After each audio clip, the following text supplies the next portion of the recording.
প্রধান উপদেষ্টার নেতৃত্বে জাতীয় ঐকমত্য কমিশন গঠন করে প্রজ্ঞাপন জারি, শনিবার থেকে কাজ শুরু।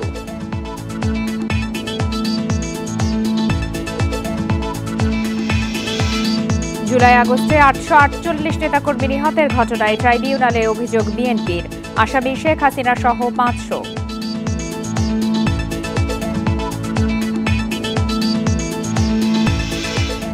আওয়ামী লীগ নিষিদ্ধের সিদ্ধান্ত নেবে জনগণ, বললেন ফখরুল। হাসিনাকে ফিরিয়ে দিতে ভারতের প্রতি আহ্বান।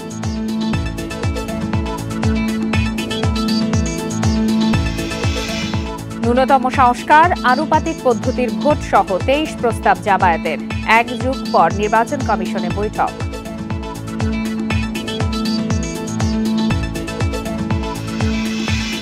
ভোলার তজুমুদ্দিনে চোর। বিরতিহীন 1 ঘন্টার সংবাদ দুপুরে সবাইকে আমন্ত্রণ। আপনাদের সাথে আছে আমি ফারহানা লোপা। এতক্ষণ শিরোনাম জানাচ্ছিলাম, এবার চলে যাচ্ছি বিস্তারিত খবরে। প্রধান উপদেষ্টার নেতৃত্বে জাতীয় ঐকমত্য কমিশন গঠন করে প্রজ্ঞাপন জারি করেছে মন্ত্রিপরিষদ বিভাগ। কমিশন কাজ শুরু করবে 15 ফেব্রুয়ারি থেকে। সংস্কার কমিশনের সুপারিশ বিবেচনা ও গ্রহণের জন্য এই কমিশন গঠন করা হয়েছে বলে প্রজ্ঞাপনে উল্লেখ করা হয়েছে। কমিশনের মেয়াদ কার্যক্রম শুরুর তারিখ থেকে 6 মাস।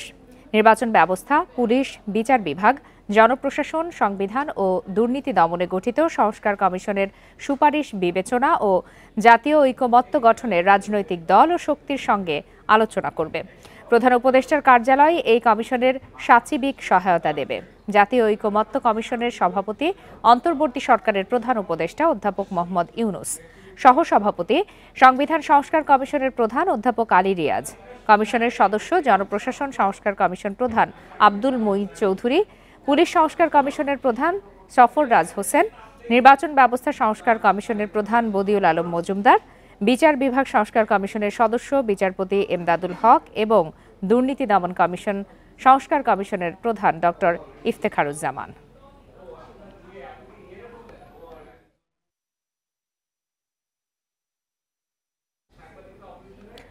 ওয়ার্ল্ড গভর্নমেন্ট সামিটে যোগ দিতে সংযুক্ত আরব আমিরাতের দুবাই পৌঁছেছেন প্রধান উপদেষ্টা অধ্যাপক মোহাম্মদ ইউনুস। বাংলাদেশ সময় রাত 1:30টায় সেখানে পৌঁছান তিনি। তাকে স্বাগত জানান সংযুক্ত আরব আমিরাতের ক্রীড়ামন্ত্রী আহমদ বেলহুল আল ফালাসি। এ সময় ওয়ার্ল্ড গভর্নমেন্ট সামিট সম্পর্কে অধ্যাপক ইউনুসকে বিস্তারিত জানান আমিরাতের এই মন্ত্রী। পরে তারা দুই দেশের মধ্যকার ক্রীড়া ও সংস্কৃতিতে সহযোগিতা বৃদ্ধি সহ স্বার্থ সংশ্লিষ্ট নানা বিষয়ে কথা বলেন। এর আগে প্রধান উপদেষ্টা সন্ধ্যা 7:45 ঢাকা থেকে দুবাইয়ের উদ্দেশ্যে রওনা হন। সেখানে চলছে 3 দিনের ওয়ার্ল্ড গভর্নমেন্টস সামিট। এতে প্রায় 30 দেশের রাষ্ট্র ও সরকার প্রধান যোগ দিচ্ছেন। 2 দিনের সফর শেষে শুক্রবার দেশে ফেরার কথা রয়েছে প্রধান উপদেষ্টার। জুলাই আগস্ট আন্দোলনে দেশব্যাপী 848 জন নিহতের ঘটনায় আন্তর্জাতিক অপরাধ ট্রাইব্যুনালে অভিযোগ দায়ের করেছে বিএনপি। নিহতদের মধ্যে বিএনপি নেতাকর্মী, সমর্থক ও বৈষম্য বিরোধী আন্দোলনকারীরা রয়েছেন। বৃহস্পতিবার বিএনপি মহাসচিব মির্জা ফখরুল ইসলাম আলমগীরের স্বাক্ষরিত অভিযোগপত্র ট্রাইব্যুনালে জমা দেয় বিএনপির প্রতিনিধি দল। অভিযোগপত্রের সাথে দেশের বিভিন্ন থানায় দায়ের করা 84টি মামলার এজাহারের কপি ও বিভিন্ন সময় প্রকাশিত সংবাদপত্রের কাটিং সহ বিভিন্ন প্রমাণাদি জমা দেয়া হয়। মামলায় পতিত স্বৈরাচার শেখ হাসিনা, সাবেক স্বরাষ্ট্রমন্ত্রী আসাদুজ্জামান খান কামাল, সাবেক আইনমন্ত্রী আনিসুল হক সহ 5 শতাধিক ব্যক্তিকে আসামি করা হয়েছে। আবেদনে বলা হয়, বৈষম্য বিরোধী আন্দোলন চলাকালে 1 জুলাই থেকে 5ই আগস্ট পর্যন্ত সারা দেশে 2000-এর বেশি লোক শহীদ হয়েছেন, যার মধ্যে 848 জনের তথ্য বিএনপির সংগ্রহে রয়েছে।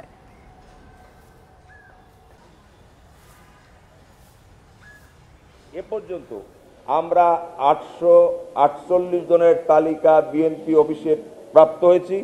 সেই প্রাপ্ত মোতাবেক আন্তর্জাতিক অপরাধ ট্রাইব্যুনালে আমরা এসেছিলাম। আমরা 848 জনের নামের শহীদদের তালিকা এবং 84টি মামলার এজাহারের কপি সহ মামলা দায়ের করার জন্য। আওয়ামী লীগ নিষিদ্ধের সিদ্ধান্ত নেবে জনগণ, তবে ব্যক্তি শেখ হাসিনার বিচার আগে হতে হবে বলে জানিয়েছেন বিএনপি মহাসচিব মির্জা ফখরুল ইসলাম আলমগীর। জুলাই গণহত্যা নিয়ে জাতিসংঘের প্রতিবেদনকে স্বাগত জানিয়ে শেখ হাসিনাকে ফেরত দিতে ভারতের প্রতি আহ্বানও তার। দুপুরে গুলশান অফিসে সংবাদ সম্মেলনে এসব কথা জানান মির্জা ফখরুল।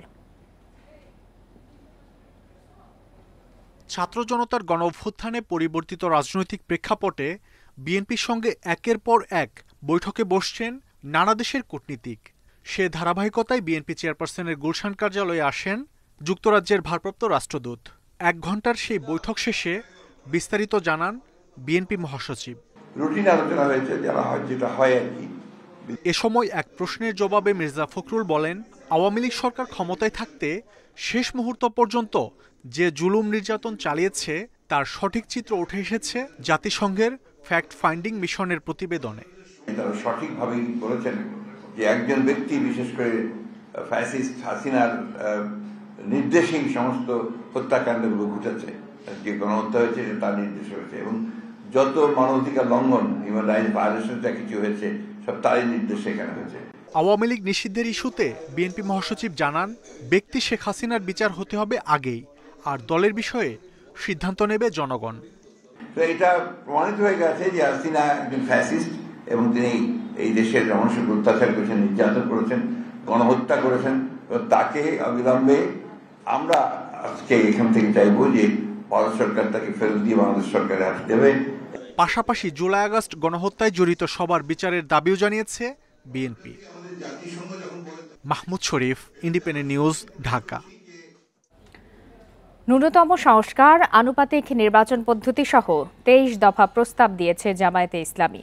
নির্বাচন কমিশনের সাথে বৈঠক শেষে সংবাদ সম্মেলনে কথা জানান জামায়াতের সেক্রেটারি জেনারেল মিয়া গোলাম পারওয়ার। আগামী জাতীয় নির্বাচনে 300 আসনে প্রার্থী দেবে দলটি। মিয়া গোলাম পারওয়ার জানান, আনুপাতিক প্রতিনিধিত্ব চায় জামায়াত। ভোট বাতিলের ব্যবস্থা পুনর্বহালের দাবি জানিয়ে দলটি বলছে, প্রবাসীদের ভোট দেওয়ার ব্যবস্থা করতে হবে। দল নিবন্ধন আইনের শর্ত শিথিলের প্রস্তাবও দিয়েছে দলটি। এছাড়া আরপিওতে নির্বাচন কমিশনের যে ক্ষমতা খর্ব করা হয়েছে সেটি পুনর্বহালের দাবি জানিয়েছে জামায়াত। সকাল 10টায় প্রধান নির্বাচন কমিশনার ও অন্য কমিশনারদের সাথে বৈঠকে বসে জামায়াতের প্রতিনিধি দল। দীর্ঘ 1 যুগ পর ইসির সাথে এই বৈঠক অনুষ্ঠিত হয়। এর আগে 9 ফেব্রুয়ারি প্রধান নির্বাচন কমিশনারের সাথে বৈঠক করে বিএনপির প্রতিনিধি দল। অন্তত নির্বাচনী প্রক্রিয়ার সঙ্গে যে সমস্ত অর্গান এবং বিভাগগুলো রাষ্ট্রের জড়িত, সেগুলোকে সংস্কার করেই জাতীয় সংসদে নির্বাচন করতে হবে। তা না হলে এই নির্বাচন নিরপেক্ষ হবে না, অবাধ হবে না। পূর্বের যে 3টা নির্বাচনে জনগণ ভোট দিতে পারে নাই, সেই নির্বাচনেরই পুনরাবৃত্তি ঘটবে। অপারেশন ডেভিল হান্টের অভিযানে 5ম দিনে 9 জেলায় গ্রেপ্তার করা হয়েছে 93 জনকে। গাজীপুরে 23 জনকে আটক করেছে পুলিশ। এদের মধ্যে মহানগর পুলিশের অভিযানে 14 ও জেলা পুলিশ 9 জনকে আটক করে। এ নিয়ে 5 দিনে 202 জনকে আটক করা হয়েছে। আটককৃতরা বেশিরভাগই আওয়ামী লীগ ও সহযোগী সংগঠনের নেতাকর্মী। লক্ষ্মীপুরে 5 উপজেলায় অভিযানে আওয়ামী লীগ, যুবলীগ ও নিষিদ্ধ ছাত্রলীগের 10 নেতাকর্মীকে গ্রেপ্তার করা হয়েছে।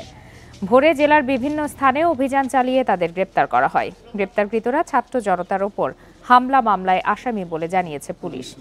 অপারেশন ডেভিল হান্টে খাগড়াছড়িতে আওয়ামী লীগের 15 নেতাকর্মীকে গ্রেপ্তার করা হয়। এদিকে বাগেরহাটে 19 আওয়ামী লীগের নেতাকর্মীকে গ্রেপ্তার করেছে যৌথ বাহিনী। এছাড়া রাজশাহীতে 8, সাভার ও সুনামগঞ্জে 7, নাটোরে 3 এবং মাগুরায় 1 জনকে গ্রেপ্তার করেছে যৌথ বাহিনী।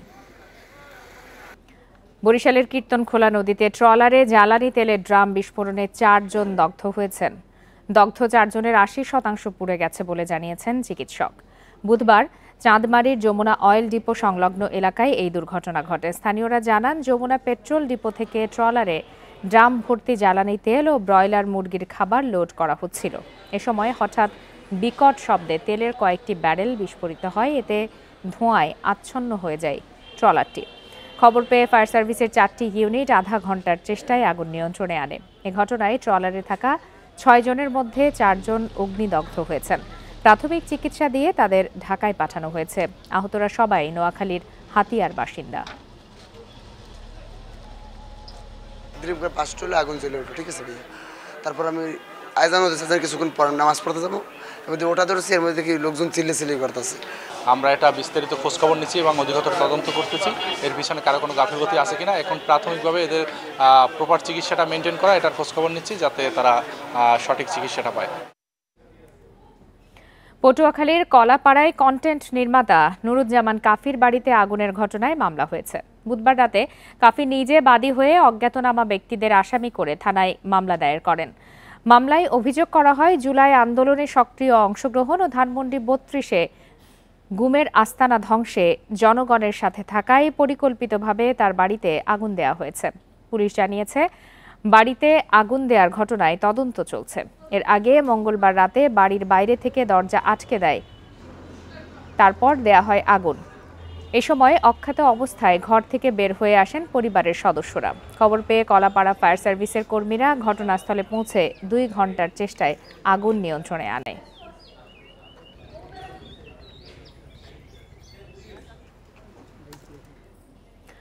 জুলাই আন্দোলনের সময় থেকে ভেঙে পড়েছে চট্টগ্রামে পুলিশের সিসিটিভির নজরদারি। ভাঙচুর, চুরি ও যান্ত্রিক ত্রুটিতে শহর জুড়ে বসানো 700 সিসি ক্যামেরার কোনোটি আর কাজ করছে না। কর্মকর্তারা বলছেন, প্রতিবেদন তৈরি না হওয়া, বাজেট সহ নানা সীমাবদ্ধতায় ক্যামেরাগুলো এখনও সচল করা যায়নি। বিশ্লেষকরা বলছেন, সিসি ক্যামেরা না থাকার সুযোগে নাশকতা ও অপরাধ ঘটাতে পারে বিভিন্ন গোষ্ঠী। সিসিটিভি ক্যামেরা থাকলেও সংযোগ বিচ্ছিন্ন, কোথাও আবার শুধু তার ঝুলছে, নেই ক্যামেরা। এমন দৃশ্য চট্টগ্রাম নগরীর বিভিন্ন গুরুত্বপূর্ণ মোড় আর সড়কে। চট্টগ্রাম মেট্রোপলিটন পুলিশের বসানো 700 সিসি ক্যামেরার প্রায় সবগুলোরই এমন দশা। জুলাইয়ে ছাত্র জনতার আন্দোলনের সময়ে ভাঙচুর, চুরি ও যান্ত্রিক ত্রুটির কারণে ভেঙে পড়েছে নগরীর সিসিটিভি নজরদারির ব্যবস্থা। এতে হুমকিতে পড়েছে নাগরিক নিরাপত্তা। এখানেও কয়েকদিন আগে সকালবেলা একটা হাইজ্যাক হয়েছে, কিছু নাই, পুলিশ ধরবে কিভাবে, শনাক্ত করবে কিভাবে? সিকিউরিটিগুলো থাকবে, আমাদের জীবনযাত্রা চলাফেরা করতে আমাদের স্বাচ্ছন্দ্যবোধ মনে হইতো। এখন আমরা একটু রিস্কে আছি। এসব ক্যামেরা অচল থাকায় বিপাকে আইন শৃঙ্খলা বাহিনী। অপরাধের তদন্তে কোনো কাজে আসছে না পুলিশের কেন্দ্রীয় সিসিটিভি মনিটরিং সেন্টার। অপরাধী চিহ্নিত করতে বেগ পেতে হচ্ছে পুলিশকে। এ সমস্যা সমাধানে কাজ চলছে, জানালেন কর্মকর্তা। সিসিটিভির যে সুবিধাটা সেটা কিন্তু আমরা এই মুহূর্তে পাচ্ছি না। তো আমাদের এই বিষয়টা মাথায় রয়েছে, আমরা আবারও যাতে আমাদের সিসি ক্যামেরাগুলোকে ঢেলে সাজাতে পারি, বিশেষ করে আমাদের শহরে যে গুরুত্বপূর্ণ যে পয়েন্টগুলো রয়েছে সেগুলোকে যাতে আমরা সিসি ক্যামেরার আওতায় নিয়ে আসতে পারি। সিসিটিভি নজরদারি না থাকায় নাগরিকদের নিরাপত্তা ঝুঁকি তৈরি হচ্ছে, বললেন নিরাপত্তা বিশ্লেষক। এ সুযোগে বিভিন্ন গোষ্ঠী অপরাধ ও নাশকতা করতে পারে, তাই দ্রুত এসব ক্যামেরা সচল করার তাগিদ তার। নাগরিক নিরাপত্তা নিশ্চিত করার জন্য এই সিসি ক্যামেরাগুলো অবিলম্বে চালু করা উচিত। অন্যথায় একদিকে পুলিশ যেমন অসহায় বোধ করবে অপরাধী শনাক্তে, আর অপরাধীরা সেখানে উৎসাহিত হবে অপরাধ সংগঠন করার জন্য। 2021 সালে চট্টগ্রাম নগরীর 16টি থানার 700 স্পটে এসব সিসি ক্যামেরা স্থাপন করে CMP. Abdullah Rakib, independent news, Chittagong. বরিশালে সিটি কর্পোরেশনের প্রায় সব ক্যামেরাই নষ্ট। চুরি হয়ে গেছে 80টি ক্যামেরা সহ 420টির কেবল। বিসিসির উদাসীনতা ও অবহেলাকে দায়ী করছে নগরবাসী। তদন্তের পর ব্যবস্থা নেওয়ার কথা জানিয়েছে বিসিসি কর্তৃপক্ষ। 2017 সালের এপ্রিলে বরিশাল সিটি কর্পোরেশনের অধীনে বসানো হয় 2.5 কোটি টাকার 420টি সিসি ক্যামেরা। তবে সচল ছিল ওই বছরের জুন পর্যন্ত। সড়কের পাশের পোস্টগুলোতে অকার্যকর ক্যামেরা, যার বেশিরভাগই চুরি হয়ে গেছে কেবল। 8টি সিসি বুথের সবগুলোতেই তালা। সম্প্রতি বিসিসির 2 ভবনে হামলায় অচল হয়ে যায় 70টি সিসি ক্যামেরা। এজন্য দায়ী করা হচ্ছে বিসিসির উদাসীনতা অবহেলাকে।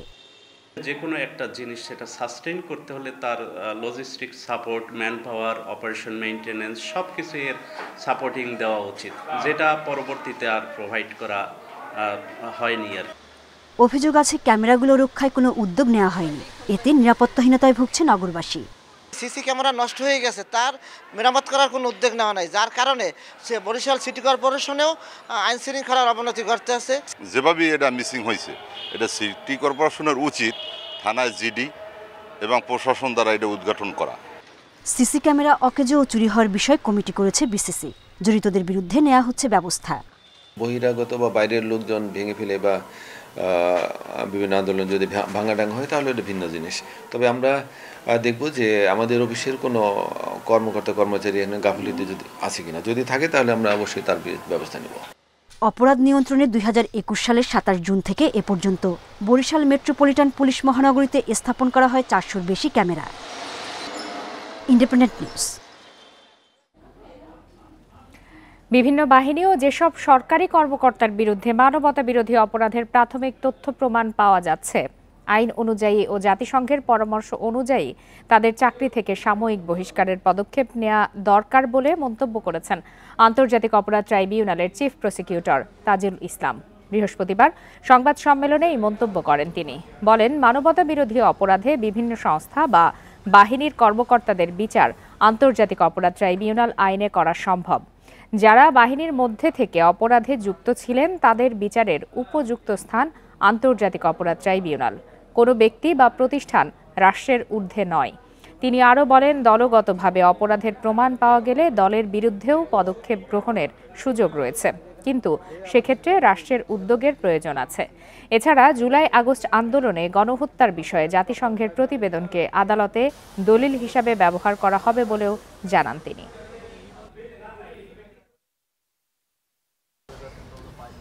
সেই প্রতিবেদনে তারা সুস্পষ্টভাবে উল্লেখ করেছেন যে শেখ হাসিনা এবং তার সুপিরিয়র রেসপন্সিবিলিটির আন্ডারে বাংলাদেশে জুলাই আগস্টে গণহত্যা সংগঠিত হয়েছিল, মানবতা বিরোধী অপরাধ সংগঠিত হয়েছিল। জাতিসংঘ সুপারিশ করেছে প্রত্যেককে সাসপেন্ড করার জন্য, ফেয়ার এবং ইম্পার্শিয়াল ট্রায়াল যাতে হতে পারে। কাল টঙ্গীর তুরাগ তীরে শুরু হচ্ছে মাওলানা সাদ পন্থীদের বিশ্ব ইজতেমা। চলছে শেষ মুহূর্তের প্রস্তুতি। ইজতেমায় অংশ নিতে আগে ভাগেই ময়দানে জড়ো হচ্ছেন মুসল্লিরা। নিরাপত্তায় প্রথম 2 পর্বের মতোই থাকছেন আইন শৃঙ্খলা বাহিনীর সদস্যরা। বসানো হয়েছে সিসি ক্যামেরাও। কাল ফজর নামাজের পর আম বয়ানের মধ্য দিয়ে শুরু হবে আয়োজন। রবিবার হবে আখেরি মোনাজাত। এর মধ্য দিয়েই শেষ হবে এবারের বিশ্ব ইজতেমা। এর আগে 31 জানুয়ারি প্রথম ও 3 ফেব্রুয়ারি দ্বিতীয়, এই 2 ধাপে শেষ হয় জুবায়েরপন্থীদের আয়োজন।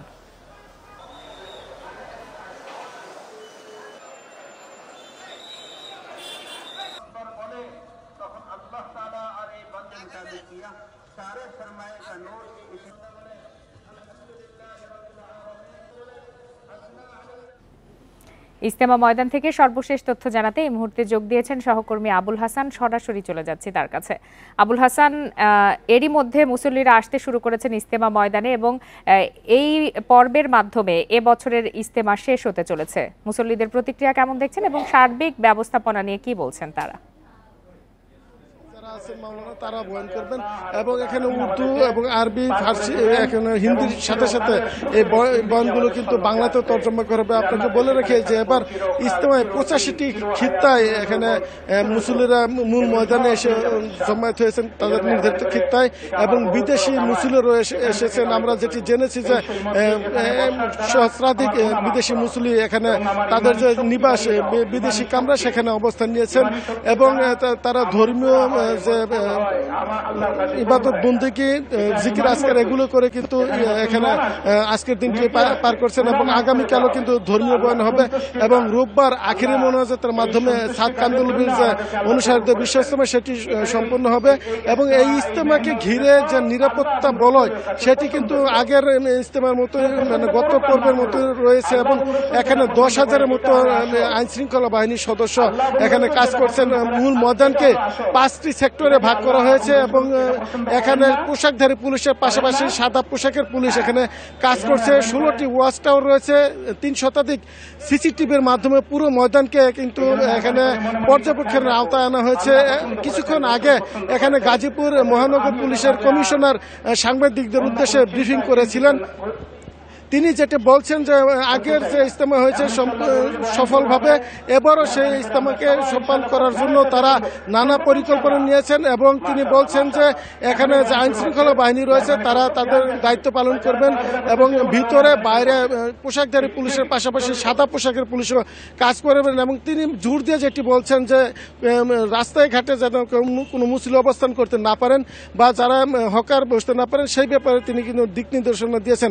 আর একটি বিষয় আপনাকে বলে রাখি যে কমিশনার যেটি গুরুত্ব দিয়েছেন যে ডেভিল হান্ট অপারেশন চলছে, সেই অপারেশনে ভয়ে কোনো সন্ত্রাসী বা আসামি যেন ইজতেমা ময়দানে এসে আত্মগোপন করতে না পারে বা ইজতেমায় ভর করতে না পারে, সেই ব্যাপারে তিনি ইজতেমার যে মুরব্বী তাদের প্রতি আহ্বান জানিয়েছেন এবং বলছেন যে অপরিচিত কেউ থাকলে তার সন্ধান যেন পুলিশকে দেওয়া হয়। সেই ব্যাপারে তিনি এখানকার বিশ্ব ইজতেমা আবুল হাসান, সার্বিক ব্যবস্থাপনা তো ভালো মনে হচ্ছে, মুসল্লিরা কতটা সন্তুষ্ট এখন পর্যন্ত?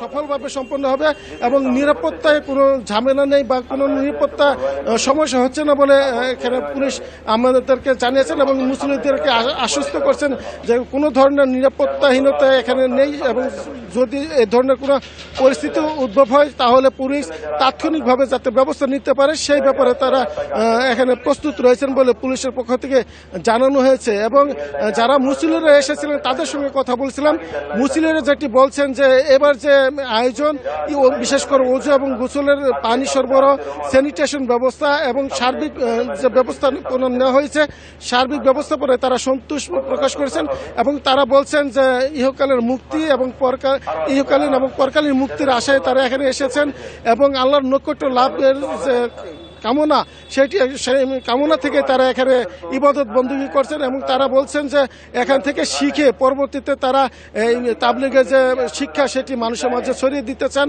এবং সেই আশা নিয়েই তারা কিন্তু এখন ক্ষেত্রে অবস্থান নিয়েছেন এবং আখেরি মোনাজাতের মাধ্যমে এই পর্ব শেষ হলে তারা অনেকেই কিন্তু তাবলীগ জামাতের যে দাওয়াতি কাজ সেই দাওয়াতের কাজে ছড়িয়ে পড়বেন। এই ছিল ইজতেমা ময়দানের সর্বশেষ পরিস্থিতির খবর। জানাচ্ছিলেন সহকর্মী আবুল হাসান। স্বাস্থ্য অধিদপ্তর থেকে অ্যাম্বুলেন্স মিললেও চালক না থাকায় সেবা বঞ্চিত রোগীরা। প্রায় অর্ধ কোটি টাকায় কেনা একটি অ্যাম্বুলেন্স পড়ে আছে বছরের পর বছর। চাঁদপুরের ৩ উপজেলা স্বাস্থ্য কমপ্লেক্সে মোট 4টি অ্যাম্বুলেন্স কোনো কাজেই আসছে না। বিভাগীয় কার্যালয় ও স্বাস্থ্য অধিদপ্তরে চালকের জন্য আবেদন হলেও এখনও নিয়োগ হয়নি, জানালেন সিভিল সার্জন। চাঁদপুরের হাজীগঞ্জ, কচুয়া ও মতলব দক্ষিণ উপজেলা স্বাস্থ্য কমপ্লেক্সে রয়েছে মোট 4টি অ্যাম্বুলেন্স। তবে চালক না থাকায় দীর্ঘদিন ধরে কোনো কাজে আসছে না এসব যান। এদিকে অ্যাম্বুলেন্স না থাকায় ভোগান্তিতে এলাকার রোগীরা। সরকারি অ্যাম্বুলেন্স না পাওয়ায় জটিল রোগীকে ঢাকা বা কুমিল্লা নিতে চড়া দামে বেসরকারি অ্যাম্বুলেন্স ভাড়া করতে হচ্ছে তাদের। যেমন বাইক অ্যাক্সিডেন্ট বা সড়ক দুর্ঘটনা যে রোগীগুলো আসে তখন অ্যাম্বুলেন্সের ডাক পড়ে, তখন সরকারি যে অ্যাম্বুলেন্সটা থাকে ওটা যদি ড্রাইভার উপস্থিত থাকে ড্রাইভার দেওয়া যায়। অ্যাম্বুলেন্সটা আছে আমাদের, কিন্তু ড্রাইভার না থাকাতে রোগীদের অনেক ভোগান্তিতে পড়তে হচ্ছে। হাজীগঞ্জ স্বাস্থ্য কমপ্লেক্সে 5 বছর, কচুয়ায় 3 বছর এবং মতলবে 1.5 বছর ধরে পড়ে আছে মোট 4টি উন্নত মানের অ্যাম্বুলেন্স। ব্যবহার না হওয়ায় নষ্ট হচ্ছে যন্ত্রপাতি। সেবা কার্যক্রম বন্ধ, এখন অ্যাম্বুলেন্স চলে না। কি আমাদের আউটসোর্সিং ড্রাইভার আছে, ওনাদের মাঝে মাঝে চালানো হয়। চালক নিয়োগ চেয়ে চট্টগ্রাম বিভাগীয় কার্যালয় ও স্বাস্থ্য অধিদপ্তরে প্রস্তাবনা পাঠানো হয়েছে, জানালেন সিভিল সার্জন। এই জেলা বাদ দিয়ে অন্য কোনো উপজেলা যেখানে অ্যাম্বুলেন্স নেই কিন্তু চালক আছে, যদি আমাদেরকে ওই ধরনের 3 জন চালক যদি পাওয়া যায় আমাদের এই সমস্যার সমাধান হচ্ছে। রেগুলার বেসিসে ড্রাইভার আনার আমরা একটা প্রস্তাবনা আমাদের বিভাগীয় কার্যালয়ে পাঠিয়েছি, স্বাস্থ্য অধিদপ্তরে পাঠিয়েছি। আশা করি হয়তো অচিরে আমরা ড্রাইভার পেয়ে যাব। হাজীগঞ্জ স্বাস্থ্য কমপ্লেক্সে একটি, মতলব দক্ষিণে একটি ও কচুয়ায় 2টি অ্যাম্বুলেন্সের কোনো চালক নেই। সেবা নিশ্চিতে এসব হাসপাতালে দ্রুত চালক নিয়োগের দাবি এলাকাবাসীর। Independent news. আপনারা আছেন বিরতিহীন সংবাদ দুপুরে। সংবাদে আরও যা থাকছে। লিবিয়ায় আটকে পড়া আরও 145 বাংলাদেশি ফিরলেন দেশে। আইএমওর সহায়তায় দেশে এনেছে সরকার।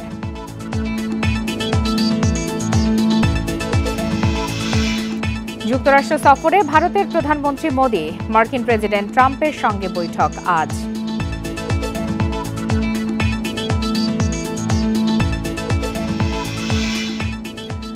গত অর্থ বছর তিতাস গ্যাসের সিস্টেম লস বেড়ে দাঁড়িয়েছে 7.5 ভাগের বেশি, যার আর্থিক মূল্য প্রায় 3,000 কোটি টাকা। প্রতিষ্ঠানটি বলছে অবৈধ সংযোগ বিচ্ছিন্ন করে সিস্টেম লস কমাতে জোর তৎপরতা চলছে। গ্যাস চুরির সঙ্গে জড়িতদের দৃষ্টান্তমূলক শাস্তির তাগিদ জ্বালানি বিশেষজ্ঞদের। ঢাকা, নারায়ণগঞ্জ সহ দেশের বিভিন্ন এলাকায় 13,500 কিলোমিটার পাইপলাইনে গ্যাস বিতরণ করে তিতাস। গ্রাহকের 28.5 লাখই আবাসিক।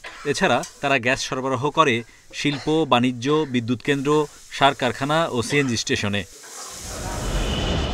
গত অর্থবছর তিতাস পেট্রোবাংলা থেকে গ্যাস বরাদ্দ পায় 1,570 কোটি ঘনমিটার, বিক্রি করে 1,450 কোটি ঘনমিটার। বাকি 120 কোটি ঘনমিটার গ্যাস বা 7.67 ভাগ যায় সিস্টেম লসে, যেখানে নিয়ন্ত্রক সংস্থা বিইআরসির অনুমোদিত সিস্টেম লসের সীমা 2%। তিতাস বলছে তারা এখন রাজনৈতিক প্রভাবমুক্ত থেকে অবৈধ সংযোগ বিচ্ছিন্ন করতে পারছে। তাদের দাবি, পুরনো পাইপলাইনও সিস্টেম লসের বড় কারণ। ম্যাজিস্ট্রেট দেওয়া হয়েছে আমাদেরকে, সেই ম্যাজিস্ট্রেটকে নিয়ে আমরা সাম্প্রতিক সময়ে অবৈধ কার্যক্রমগুলো পরিচালনা করছি এবং এটার রেজাল্ট পাচ্ছি। আমরা চেষ্টা করব যে সিস্টেম লস দিনে দিনে বেড়ে যাচ্ছে, তো এটা আমরা চেষ্টা করবো যে আমার একটা টার্গেট থাকবে। এখন যদি সিস্টেম লস 10 থাকে, আমার সামনের মাসে আমি এটা 8 আনবো, রাতারাতি এটা করতে পারবো না। দেখা যাচ্ছে যে অবৈধ সংযোগগুলো লাগছে, কেটে ফেলছি, আবার লেগে যাচ্ছে, এগুলো নিয়মিত মনিটরিংয়ের মাধ্যমে রাখতে হয়। জ্বালানি বিশেষজ্ঞরা বলছেন, অবৈধ গ্যাস সংযোগের কারণে বড় অঙ্কের রাজস্ব হারাচ্ছে রাষ্ট্র, বাড়ছে শিল্প ও আবাসিক সংযোগের গ্যাস সংকট। তারা বলছেন, গ্যাস চুরি ঠেকাতে আরও কঠোর অবস্থান নিতে হবে সরকারকে। আমরা তো দেখতে পাচ্ছি সিস্টেম লস কমাবার ব্যাপারে তিতাস যথেষ্ট সাকসেস দেখাতে পারছে না। তার মানে এখানে যেই জিনিসপত্রগুলো করতে হবে সেটা হচ্ছে এক্সট্রিম এনফোর্সমেন্টে যেতে হবে। কিছু কিছু লোককে হয়তো জেলেও দিতে হবে তারা যদি অবৈধ কানেকশন সৃষ্টি করে। এলাকা ভিত্তিক সচেতনতা গ্রো করতে হবে যে আপনারা যদি আমাদেরকে হেল্প না করেন টু স্টপ দিস, তাহলে আপনারাও গ্যাস পাবেন না। সিস্টেম লস বেড়ে যাওয়ায় নেতিবাচক প্রভাব পড়েছে পুঁজিবাজারে তালিকাভুক্ত তিতাস গ্যাসের মুনাফাতেও। গত অর্থবছর প্রতিষ্ঠানটির শেয়ার প্রতি লোকসান ছাড়িয়েছে 7.5 টাকা। Hari Saha, independent news, Dhaka. শত শত বছরের ঐতিহ্য ধরে রাখতে বগুড়ার গাবতলীর ইছামতি নদীর তীরে বসেছে বৌমেলা। এ নিয়ে আরো বিস্তারিত জানাতে বগুড়া থেকে যোগ দিয়েছেন সহকর্মী হাসিবুর রহমান। হাসিবুর রহমান, এটি তো শত শত বছরের ঐতিহ্যবাহী মেলা। এবারের আয়োজনে মানুষের অংশগ্রহণ, ভিড় কেমন দেখছেন? সব মিলিয়ে কেমন জমেছে বৌমেলা? বৌমেলায় বরাবরই উপস্থিতির হার খুবই বেশি থাকে, এবারও তার ব্যতিক্রম হয়নি। আমি কয়েকজন দোকানির সাথে কথা বলেছি, তারা যেটি বলেছেন যে গতবার তাদের দোকানে যে পরিমাণ ক্রেতা এসেছে এখন পর্যন্ত তার সংখ্যা অনেক বেশি, এটি তারা ধারণা দিয়েছেন। তবে বেচাকেনার ক্ষেত্রে কিছুটা কমতি রয়েছে বলে তারা বলেছেন। একই সাথে তারা এটিও বলছেন যে শুধুমাত্র বউরাই এই মেলায় এসেছেন এমন না, বউর পাশাপাশি অনেকে এসেছেন, শাশুড়িরা এসেছেন, শিশুরা এসেছেন। অর্থাৎ কেনাকাটার দিক থেকে এবারের মেলায় তেমন বেশি না হলেও উপস্থিতির যে বিষয়টি সেটি অনেক বেশি, এটি দাবি করেছেন প্রত্যেকটি দোকানদারি। আর সবচেয়ে বড় যে বিষয়, এটি একটি ঐতিহ্যবাহী মেলা। অন্তত 400 বছর আগে এখানে যে মেলার সূচনা হয়েছিল, যেটি সন্ন্যাসীর মেলা হিসেবে পরিচিত, সেই মেলারই ধারাবাহিকতা আসলে বউ মেলা। আপনি জানেন যে প্রত্যেক মাঘের শেষ বুধবার যে মেলাটি হয় সেটি মাছের মেলা হিসেবেই সারা দেশে পরিচিত। এই পরিচিতির জায়গা থেকে এর সঙ্গে যুক্ত হয়েছে বউ মেলা। এখন বউ মেলাও অনেক পরিচিত। সাধারণত এই মাছের মেলাকে কেন্দ্র করে যে জামাই বা বউরা শ্বশুর বাড়িতে আসেন, স্বজনদের বাড়িতে আসেন, মূলত তাদেরকে নিয়েই আজকের এই আয়োজন থাকে এবং সকাল থেকেই এই আয়োজনে লোকজন আসতে শুরু করে। আমি সকাল 9টার দিকে এই মেলা এসেছি, তখন থেকে এখন পর্যন্ত আমার নজরে যেটুকু দেখেছি যে প্রতিটা ক্ষণেই উপস্থিতির হার বাড়ছে এবং চুরি, দৌল, ফিতার যে দোকানগুলো রয়েছে এখানেই মূলত ক্রেতাদের ভিড় বেশি এবং তাদের লক্ষ্য আমার কাছে যেটি মনে হয়েছে, দোকানিরাও সেই একই ধরনের কথা বলছেন, সেটি হলো যে রেশমি চুরি, যেটি কাচের চুরি হিসাবেই সবাই চেনেন রেশমি চুরি, সেই রেশমি চুরির প্রতি এবার ক্রেতাদের নজর একটু বেশি। সেই সাথে তারা যেটি বলছেন যে লিপস্টিক, দুল, ফুল, এগুলোর প্রতিও তাদের আকর্ষণ, মেয়েদের যেসব সাজগোজের জিনিসপত্র সেগুলোর প্রতি আকর্ষণ বেশি। হাসিবুর রহমান, আপনি যেমনটি বলছিলেন, মূলত সন্ন্যাসী মেলার একটি অংশ হলো বউ মেলা। সেক্ষেত্রে গতকালও আমরা দেখেছি যে এই যে নারীরা এসেছেন, তাদের স্বামীরা গতকাল বড় বড় মাছ কিনে নিয়ে গেছেন শ্বশুর বাড়ির জন্য। এটিও তো ঐতিহ্যের অংশ। সেক্ষেত্রে মাছ কেমন বেচা কেনা হয়েছে এবং শুধু কি এই এলাকার মানুষই এসেছেন এই মেলাতে, নাকি আশপাশের অন্যান্য এলাকা থেকেও এসেছেন? আপনার মাছ বিক্রির প্রসঙ্গ যদি বলি, তবে গতকাল আমি ব্যবসায়ীদের সাথে কথা বলে যে ধারণা পেয়েছি অন্তত 50,000 মণ মাছ এই মেলায় এসেছে। আর একটা বিষয় হলো যে আপনি জানেন যে শ্বশুরবাড়ি থেকে জামাইদেরকে এই মেলায় আসার জন্য উপঢৌকন হিসেবে নগদ টাকা পাঠানো হয়। সাধারণত এই মাছ মেলায় শ্বশুরবাড়ির টাকায় মাছ কেনা হয় এবং তার সাথে মিষ্টিও কিনে নিয়ে যাওয়া হয়। এই মিষ্টির পরিমাণও আমি জানার চেষ্টা করেছিলাম। এই মিষ্টি অন্তত 30,000 মণ এই মেলায় এসেছিল, এমনই ধারণা দিয়েছেন মিষ্টি বিক্রেতারা। আর সব মিলিয়ে 2 দিনের এই মেলা আগে পিছে আরো কয়েকদিন চলে, যে কারণে বলা যায় যে এই একদিনের মেলা যেটি মাঘের শেষ বুধবার হয় সেটিকে কেন্দ্র করে আসলে এই এলাকা জমজট থাকে অন্তত 7 দিন ধরে। আর শত কোটি টাকার এবারও বেচে কেনা হয়েছে এমনই ধারণা ব্যবসায়ীরা আমাদেরকে দিয়েছেন। আর এই মেলায় আমি যে শুধু বগুড়া বা এর আশেপাশের লোকজনকে পেয়েছি তা না, একটু আগে আমি একজন বিক্রেতার সাথে কথা বলেছি, তিনি জামালপুর থেকে এসেছেন। আর দুপুরের কিছু আগে আমি একজন বয়স্ক নারীর সাথে কথা বলেছি, তিনি তার শ্বশুর বাড়িতে এসেছেন এবং সঙ্গে তার 4টি নাতি রয়েছে। নাতিদেরকে তিনি নানা ধরনের জিনিস কিনে দিয়েছেন, কালো চশমা, লাল চশমা, দুল, ফুল, এগুলো নিয়েই আসলে নানীদের কাছে নাতিদের যে আবদার সেটি তারা পূরণ করতে পেরেছেন। সব মিলে একটা উৎসবমুখর পরিবেশই এই অঞ্চলে থাকে অন্তত 7 থেকে 10 দিন এবং এর আয়োজন হয় আরো আগে থেকে। আর এবার আমরা যেটি দেখতে পেয়েছি, মাছের পরিমাণ অনেক বেশি থাকলেও আকারে বেশ কম ছিল। অন্যান্য বছর আমরা দেখেছি 42 কেজি 45 কেজি ওজনের মান, এবার আমার নজরে 30 কেজি পড়েছে। আর আজকের যে মেলায় আমরা যেটি দেখেছি, অন্যান্য বছর আমরা যে বিষয়টাকে দেখি, এবার সেখানে আমরা একটা বাড়তি জিনিস দেখতে পাচ্ছি যে বিদেশি পারফিউম এবং লিপস্টিকের প্রতি ক্রেতাদের একটা আকর্ষণ বেশি রয়েছে। তবে রেশমি চুরির খোঁজ করছে প্রায় প্রতিটি দোকানে। হাসিবুর রহমান, আপনাকে অনেক ধন্যবাদ। বউমেলা থেকে জানাচ্ছিলেন সহকর্মী হাসিবুর রহমান। অবিশ্বাস্য হলেও মাত্র 1 টাকায় এখনো পাওয়া যায় চা, পেঁয়াজু। 3 দশক ধরে খাবারের দাম 1 টাকাও না বাড়িয়ে অনন্য নজির গড়েছেন নীলফামারীর সন্ন্যাসীতলা বাজারের ব্যবসায়ী আপন আহমেদ। স্বীকৃতি হিসাবে পেয়েছেন কনজিউমার অ্যাওয়ার্ড। দাম না বাড়ানোই লাভ কমেছে, তবে মানের সাথে কোনো আপোষ হয়নি, জানালেন এই ব্যতিক্রমী ব্যবসায়ী। নীলফামারী সদরের খোকসাবাড়ি সন্ন্যাসীতলা বাজার। 1995 সালে এ বাজারে ভাই ভাই টি স্টোর খোলেন আপন আহমেদ। প্রতি কাপ চা 1 টাকা আর প্রতিটি পেঁয়াজও 1 টাকায় বিক্রি শুরু করেন তিনি। গত 30 বছরে দেশের সবকিছুর দাম বাড়লেও সেই 1 টাকাতে চা আর পেঁয়াজও বিক্রি করে যাচ্ছেন আপন। সময়ের সাথে বেড়েছে আপনের এই ব্যতিক্রমী উদ্যোগের জনপ্রিয়তা। প্রতিদিন বিকেল থেকে গভীর রাত পর্যন্ত চলে চা পেঁয়াজু বিক্রি। স্থানীয়দের পাশাপাশি দূরের অনেক যাত্রীও পথের মাঝে থেমে খেয়ে যান চা পেঁয়াজু। আমার জন্মের পর থেকে দেখতেছি 1 টাকার বড় 1 টাকার চা বিক্রি হচ্ছে। আমার বয়স এখন 22 বছর, এখনও দেখতেছি 1 টাকার বড় 1 টাকার চাই বিক্রি হচ্ছে। এই খাবারের জন্য আশেপাশের বিভিন্ন জায়গা থেকে লোকজন এখানে এই 1 টাকার চা 1 টাকা পেঁয়াজি খাওয়ার জন্য আসে।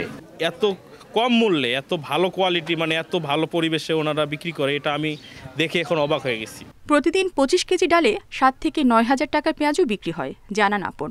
সময়ের সাথে সবকিছুর দাম বাড়লেও খাবারের দাম না বাড়ানোই সীমিত হয়েছে লাভ। তবে দাম না বাড়ানোর সিদ্ধান্তে এখনও অনড় এই ব্যবসায়ী।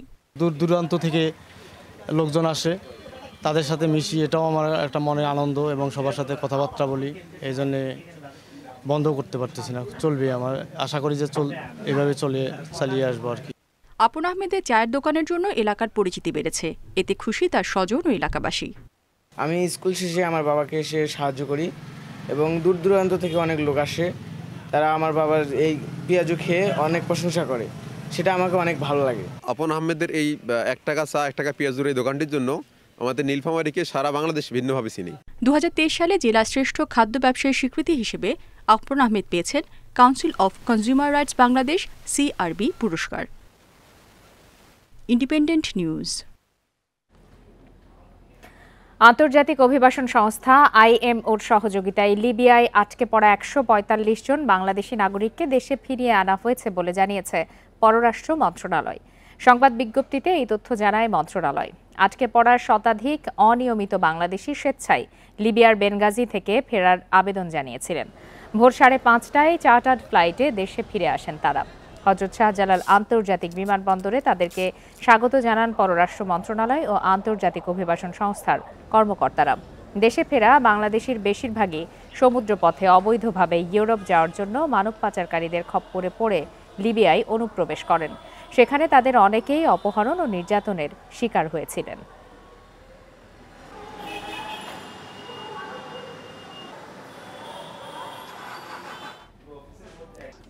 আর এই ছিল আজকের বিরতিহীন সংবাদ দুপুরে। ইন্ডিপেন্ডেন্ট টেলিভিশনের সব খবরের আরও বিস্তারিত জানতে চোখ রাখুন ফেসবুক, ইউটিউব আর এক্সে। ধন্যবাদ সবাইকে।